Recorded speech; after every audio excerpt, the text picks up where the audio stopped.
Yes, we're on, by the way. Oh! Welcome, everybody, to We'd Rather Be Reading. My name is Jerrica. And I'm Leah. How are you today? I am good. Well, I am pregnant, so I am puke pregnant mode, and it is what it is. But I have more quiet time to listen and read books, so I have been actually reading. This is nice. Good. Yeah. I miss those times. Me?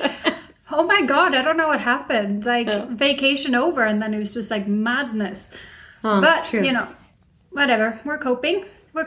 And yeah, I meant to tell you that too, but we did talk about it before. But I am now a proper podcaster because I now go to therapy, and all podcasters go to therapy. Everyone needs to. You're famous now because you go to therapy. There is no famous person who doesn't go to therapy. Exactly. So. But anyways, this September is actually Suicide Prevention Month, so it's good time to talk about our mental health, if nothing else, you know? And this year... Nothing else, only about our mental health. No, we're going to talk about other stuff too, but it is a good time to talk about our mental health and well-being, because it's also the fall, and the fall is usually a bit of more of a struggle, particularly for myself. I do struggle a bit more in the fall than I do on the rest of the year. Did you ever have that when you lived in Canada also? Yeah. I have struggled with seasonal difficulties with my mood for a few years. And it's better if I take better care of myself, if I eat healthy and I exercise regularly and I stay, you know. Nice. But if I let these things slide, then I get more affected by the darkness. And then when it gets brighter, I get happier. And then, you know, it's all good. So it very much goes with the seasons. But this year, because of some difficulties with, I lost both my grandparents this year and some other difficulties with my family, I've actually started doing therapy. And trying to get a therapist was a bit of a mission in this country. I tell you, this is very hard. Huh. Yeah, I tried to go through my local, family doctor situation thing. That was not a good choice. They were like, you can look at these lectures and help yourself. And I'm like... Which is great. I mean, I'm all for helping myself. A YouTube video. Pretty much. No, they were actually you don't have to, they were actually online lectures. Like, you don't have to have your video on. That's in this group with all these other people that are also struggling. I'm like, you don't have to have your video on, but if you want to, you can. So you guys can all watch me sit there and cry. No, I don't know. It was not a good situation. So then I tried finding a private psychologist instead, and they were all booked solidly until next year, because apparently I'm not the only one struggling. Right. This year. I mean, COVID, I'm sure, has made it horrible for a lot of people. Yeah, all of this isolation. Think about it. That's awful. But that's not what I wanted to talk about. What I wanted to talk about was this app. I know, I ended up going with. Tinder for therapists. It's Tinder for therapists. I know, I'm obsessed. It is glorious. Have I showed you this app? No, oh my but God. I want to play on it. When you were telling me about it, I was like, I'm going to download it. I went just to so I this could app. match so myself I with this a app. therapist. I get this app recommended to me, and they were like, well, it's psychologists, you speak to them through video calls. And then basically I go in and I get they're like, oh, first we ask you some questions, and it's like a questionnaire, but it was literally like 2 questions. Are you struggling a lot? And is it related to something? Can't even remember. It was like 2 questions. And then I get this list of therapists. It looks like this. Oh, you get to see their faces? Yeah, there's pictures, Full it's names. their names, it's when they have their earliest appointment. And then if you click on any of these, you get a little description about them. So it's literally like Tinder for therapists. It says what language they talk about, talk in, and then their specialties. And honestly, I found this to be difficult, because I was like, I want this one. I want this one. I was like, what do I want what do I want from my psychologist? And then I had to evaluate, do I want a woman? Do I want a man? Do I want someone who's young? Do I want someone who's old? Do I care? I can't get over this. This is Tinder for adults. Yeah. This is adulting. 101. And then I'm the therapist. And then I'm having to confront all my biases that I didn't think I had. Am I racist because I would disregard this person? Or, anything like that. Am I ageist? Am I, do I trust men more than women because I clicked on the guy the first thing I did? That's good. What is this? That's and it was a very difficult process. I can imagine. But maybe I'm racist. I don't know. I hope I'm not. I hope you're not also. I don't think so. I made a point out of literally going through everyone. Like, I didn't even look at the picture or the name, and I just read like the text just to be like as you know, objective as possible in my choice here, like trying to find someone that specializes in this, in my particular struggles, the things that I struggle with right now. And I think I did. So I did end up with a therapist that I like and that I now have regular contact with. So amazing. Yay, it worked out. Yay. But it was hard having to choose your own psychologist. I feel like there must be a way where someone just assigns someone to you, and then if you don't like them, you can change. Because I was under a lot that you could choose? But I was under a lot of anxiety having to choose. Okay, that's why you need a therapist. I need a therapist to choose a therapist. I need help. I need someone to support me in my choice of therapist because it's very difficult for me. I'm too anxious and I have anxiety. That should be the first question. Is your issue anxiety? Go through another way. You have difficulties with choices. It's like, here, we assigned you someone. Yeah, that would be smart. Yes. Anyway, we have improvements for you now, app. But anyways, it works out. It's good. It's good. Great. Yeah. So, with this, I'm going to do a very ugly segue here into our book. Because I feel like our book Rookie here, Chloe needed therapy. They all needed therapy. There was a lot of issues happening in this book. But I feel like Chloe, with her issues with her ex-boyfriend that was threatening her and the relationship she'd been in and got out of, and her fear of all of these things and how she didn't trust and all of this and that. I felt like she should tell people that, hey, I'm being threatened, and B, I need help to overcome this anxiety and these feelings that this ex-boyfriend has, made me have, or that has awoken in me, or whatever. So true. Anyways. So we read Rookie by Samantha Whiskey, still best freaking author name ever.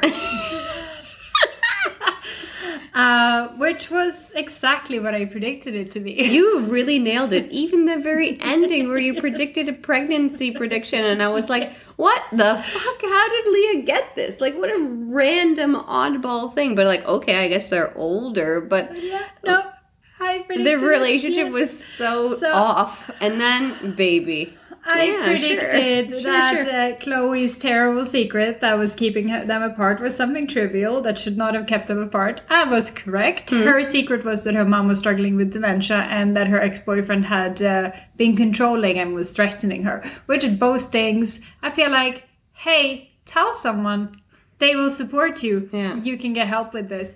Even if it is a famous hockey player, like fuck that guy. Definitely. I mean, all she would have had to do, instead of leaving the team, she should have gone to the general manager and said, hey, I know this relationship was sanctioned by HR and whatever, but he is isolating me, he is threatening me, and he will not let me leave this relationship. And they would have probably had to support her. I feel like they would have. And kick him off the team. Yeah. Or, help her move to another team, help her get like a restraining order against him, and make sure that he does not slander her in the press or whatever was her fear. And with her mom's dementia. Yeah, she was not handling too well. No, and it was like, I don't know, tell him.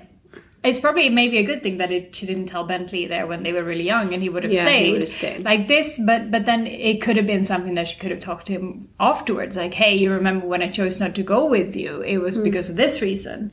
And then he would have understood. I mean, he understood like way quick when she did tell him. And he understood why, and it was fine. Right. Anyways, and the pregnancy, I don't know, they talked about babies the whole freaking book with all the friends, and he was so great at holding the baby, even made it fall asleep, and he wasn't afraid of it. I was like, this gotta be a pregnancy for sure. So, yeah, that was her, that was her issues, her big secret that was keeping them apart. And I was like, the threatening boyfriend, fucking just take him to the police. Just say, hey, I have all of these threatening text messages and emails from my ex. He won't leave me alone and he won't stop. Help. Can I have a restraining order, please? Yeah, and Bentley knew nothing of it, and then met the guy and then got in a fist fight with him. It's like, well, yeah, you should have maybe told him about this psycho ex you had. For sure. But my highlight of the book... talking. No talking. There was no communication between the two of them. Actually, it was quite a frustrating book when it comes to that. Yeah. Because it's a romance book about a hockey player and his teenage girlfriend that's like a long-lost love kind of thing, right? But she's not. That made it sound like a hockey player. Teenager. Okay, sorry. From teenage love. And we're like 10 years in the future. So they were 16 when... They've been together since they were 16, 17. And now they're what? So it's 10 years later, so they're 27. At this point. Okay. It's been like a decade. Yeah. He has a career, she has a career. But 27 seems old to be a rookie. I don't know. Right? But he's not a rookie because he was in other teams, but he's a rookie on this team is what we try to deduce. Yeah. Nevertheless, it's supposed to be a romance book about these two main characters falling in love, going through their own shit, and then eventually having a baby at the end of it. But they were already in love. That was the thing. There was no falling in love in this book because they were already in love. Which was another thing. Like, this was basically a repatching of an old relationship. Just finding your way back to each other again. Yeah, trope. Second chances. And there were so many things that I had issues with this book. I had issues in chapter 9 where they share a bottle of whiskey. First off, a whole freaking bottle of whiskey. My face just I would be exploded. On the floor. I would be dead. An entire bottle of whiskey. He drives her back home. Yes, there was a lot of drinking and driving in this book. Actually, there was a lot of it. And then she like blackout drinks and drives. Like she drinks so much that she was like, "Oh, I drove home." I was like, "Wow, this is terrible. This is not good. Terrible. So much drinking and driving." And then they have sex, and he's like, "Oh, I forgot to put on a condom," and she's like, "Oh, don't worry about a condom. I'm on birth control." And I'm like, what about STDs? I know, he's a hockey player. They can still be transmitted. And he only sleeps with girls once also, which means he sleeps with girls once. He only sleeps with puck bunnies and supermodels or whatever. And you know what really bugged me about this book? What? That we don't know what these people look like. Can you describe Chloe to me? No, but I think they talked about her hair at some point. Yeah, she has dark hair. Yeah. What other features does she have? No. None. No. None. She has no other. She has black hair. No. And what does Bentley look like? Oh, I don't know. Is he blonde? Is it dark hair? I have no idea what color his hair is, but she talks about his like tight body, but he's a hockey player, so you just assume. What color are his eyes? No idea. We don't know, but she wants kids with his eyes colors because she talks about this. I love the continuity. Bentley's colored eyes. She literally says it like that. With Bentley's colored eyes.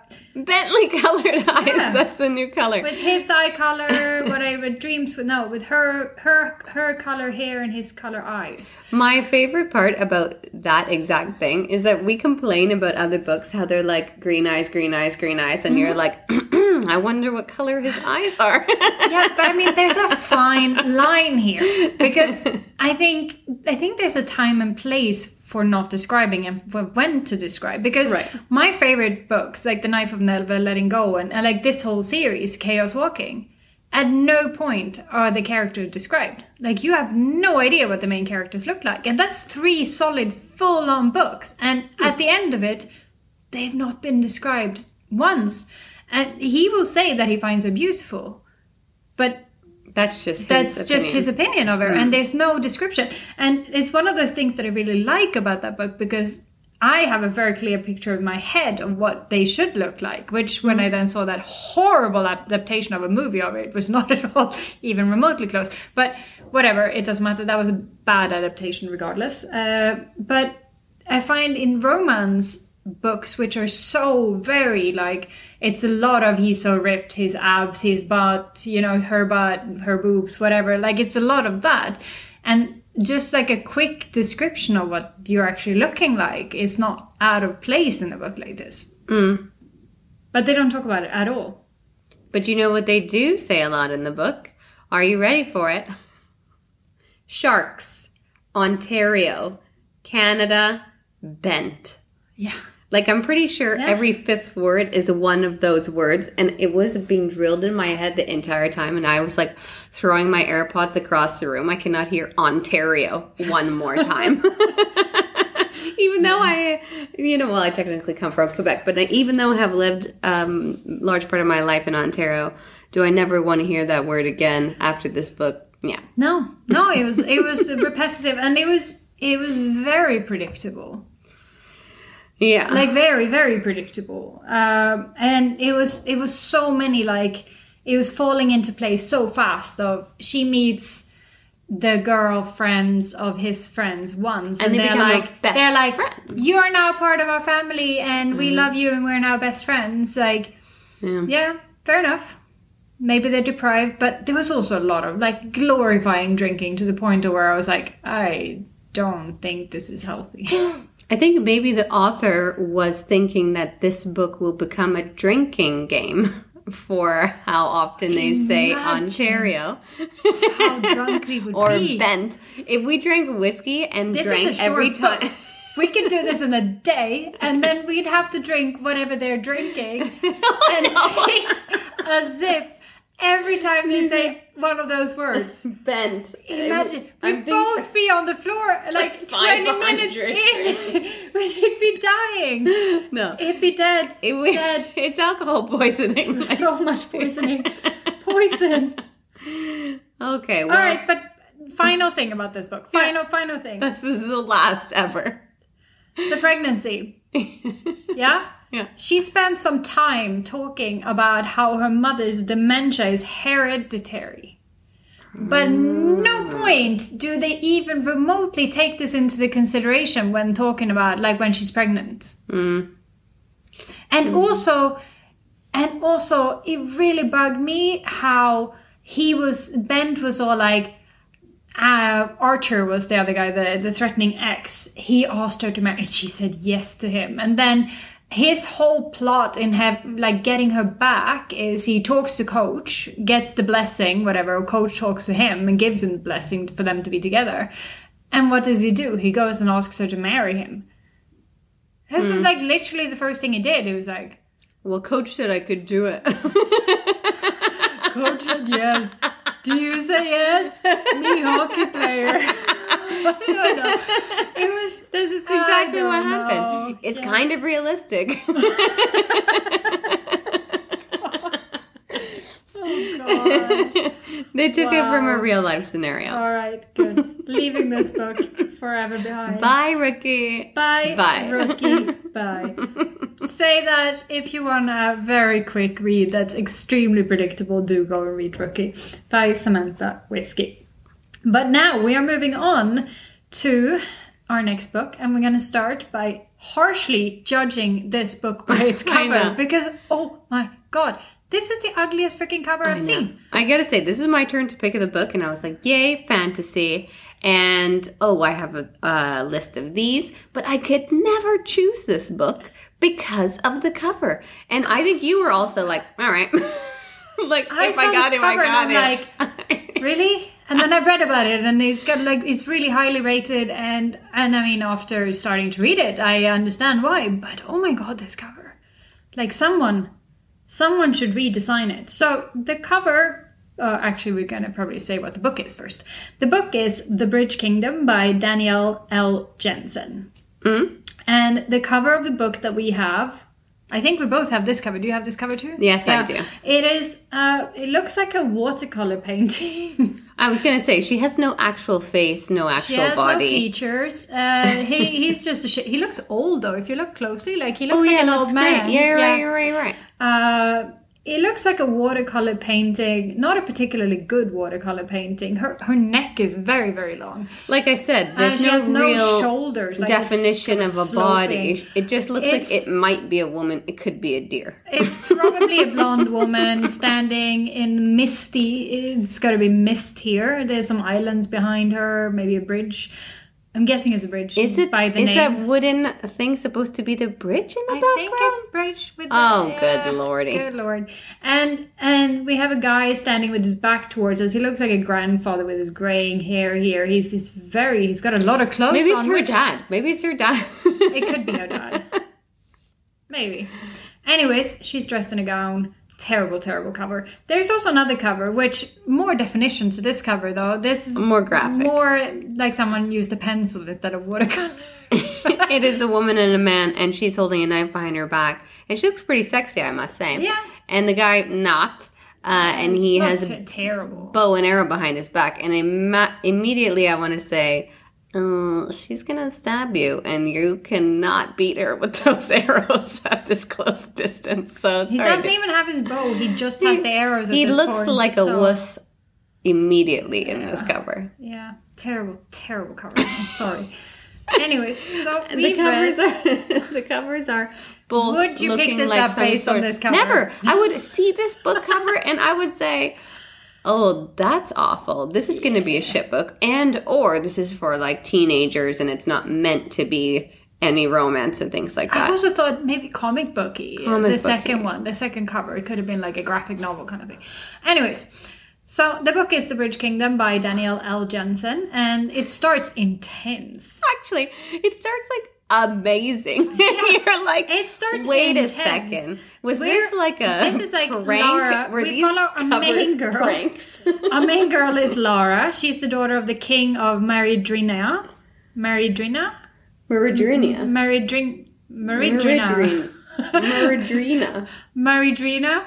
gonna have to. I actually like blah over it in my brain every time I see the word. Anyway. And for the last 15 years, since she was 5, so she's now 20, she's been trained in a secret compound by an oasis in the desert with 19 of her half-sisters. Only 12 of them are still alive to see this day they've all been waiting for. The day they will find out which one of them will be married off to the king of the neighboring kingdom, Ithacana, the Bridge Kingdom. And when they get there, they're supposed to kill the king. Or weaken him or something. Anyways, there's a plot for them to be sent off to marry this king and betray him to learn the secret of the bridge. Yeah, basically. Lara knows she has not been chosen, but she also knows that only the chosen one will survive this day. So she ensures it's her and all her sisters die.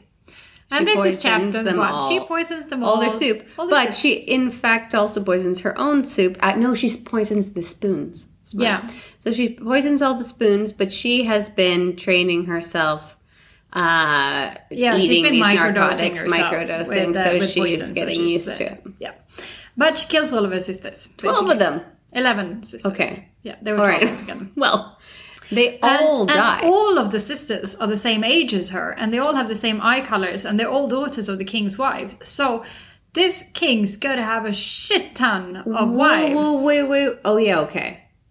Because you just said king's wife, and I was like... Wives. Wait. Okay. Wives. I was like, continuity issue So he here. must have many wives to get 20 daughters all born in the same year. Yeah. First off, like lots and lots of wives. Okay. So and what does he spend his time doing? Well, clearly it's fucking because he has got 20 daughters all the same age. I am the king of sex. Yeah. So in chapter 2, it starts with everyone else at the compound, at the secret oasis that gets murdered, and her trainer then kills himself in front of the king. So basically, they just go around and the king kill all the servants, everyone who's been there.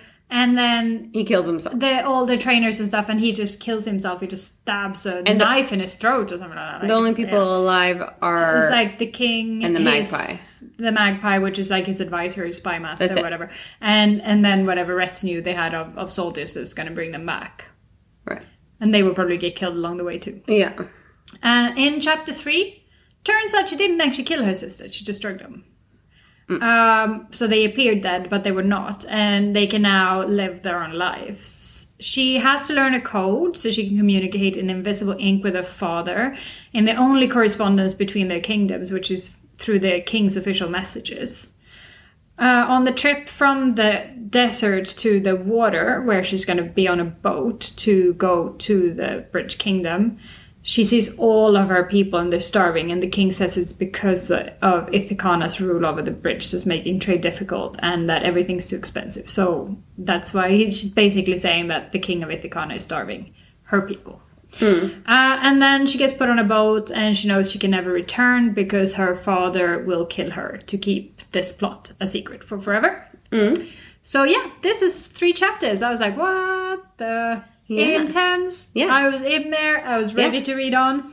So prediction, I am guessing Ithacana is not as bad as made out to be, and that maybe there's more to this than we know. Maybe the king is an awful ruler starving his own people.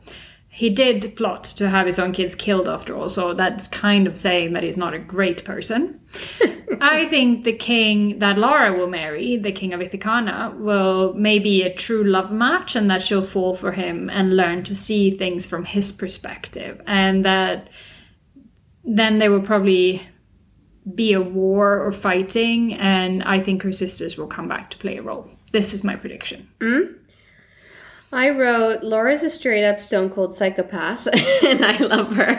I think I wrote that one. I thought that they're, in fact, dead. Yeah. This Sent into Overruled does remind me of Heartless.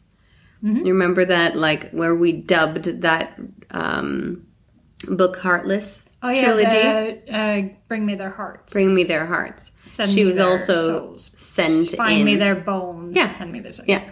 She was also sent in to kill the king and fell in love with him. And wine taster and food taster has to be top worst jobs. It's right up there with Minesweep, I think. It's like most likely to die. Poison tester and Minesweep. Like, yep, got it. I predict she will have a harder time to charm the king since she is a killer and not a charmer like her sister would have been. I think she will be, killer meaning she's like the fighter, the best fighter of all the sisters. Yeah, they call it cockroach. Yeah. Little cockroach. I think she will be plotting most of the book, then fall in love with the people and try to find a way to bind the two countries together for real, with or without Aaron, who she will also love but still plan to kill. I think she will become queen, but not in a traditional sense. I also hope magical things happen and that she kills her god-awful father. So Aaron is the king of Ithacana, just to specify, because we didn't name it before. I also wrote, why did they need to kill the whole household of workers and Eric need to kill himself, though? He's the king is the king and he can silence those people. Yeah. And Eric was a loyal, super loyal guy. Yes. Did he need to kill himself? That seemed unnecessary and sad. Yeah. Agreed. But I can't wait for the rest of this book. No. Already I love it a million times more than the cover will ever make you think how good this book actually is. For sure. So pick it up and read along with us, and let's talk about this book next week together. Thanks everyone for listening. Thank you. Bye. We'd Rather Be Reading is an original podcast by Jerrica and Leah Sanford. Theme music for The Penguins, written and performed by David Allred from the album The Transition, courtesy of Erased Tapes. Please check him out on Spotify and check us out on social media. We're on Facebook and Instagram at We'd Rather Be Reading and on Twitter at We'd Rather Read. You can also email us at we'dratherbereadingthepod@gmail.com. Thanks for listening.